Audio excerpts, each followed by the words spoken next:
জেপ্টার কোম্পানির কিন্তু একটা নাইফ সেট নিয়ে আসলাম, শুধু একটা না, আরেকটা হচ্ছে কুক স্টাইল কোম্পানি। এবং দুইটা প্রোডাক্টের পার্থক্যটা যদি দেখাই, এটা হচ্ছে নন স্টিক কোডিং এ হচ্ছে জেপ্টার কোম্পানি, আর এটা হচ্ছে কুক স্টাইল কোম্পানির হচ্ছে স্টেনলেস স্টিল এবং 6 পিসের সেট। এটা কিন্তু কোরবানি থেকে শুরু করে 12 মাস কিন্তু এই প্রোডাক্টগুলো আপনাদের কাজে লাগে। দেখা যায় এটা কিন্তু বাজারে অ্যাভেলেবেল পাচ্ছেন, সেটার দাম থাকতেছে 1300 টাকা 1400 টাকা, কিন্তু আমাদের কাছে পেয়ে যাবেন এই প্রোডাক্টটা মাত্র 1200 টাকা এবং সম্পূর্ণ ক্যাশ অন ডেলিভারি। প্লাস হচ্ছে যদি স্টেনলেস স্টিল নিতে চান দাম পড়বে 2000 টাকা এবং সম্পূর্ণ ক্যাশ অন ডেলিভারি। তো এই প্রোডাক্টগুলো যারা নিতে চাচ্ছেন, স্ক্রিনে দেওয়া নাম্বারে হোয়াটসঅ্যাপ, ইমো বা মেসেঞ্জারে আপনারা শুধু নাম ঠিকানা পাঠিয়ে যাবেন, প্রোডাক্টটা বাসায় পৌঁছে যাবে।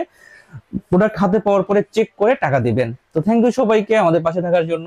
এছাড়া আমার কাছে পেয়ে যাবেন ডিনার সেট, ব্লেন্ডার, প্লাস হচ্ছে কিয়ামের হচ্ছে rice cooker, pressure cooker, SKB কোম্পানির রাইস কুকার, প্রেসার কুকার, তারপর হচ্ছে চুলা, সব ধরনের এভরিথিং আপনারা যত ধরনের প্রোডাক্ট চান সব পেয়ে যাবেন একই পেজে, একই ছাদের নিচে, সপাস 24-এ। থ্যাংক ইউ সবাইকে।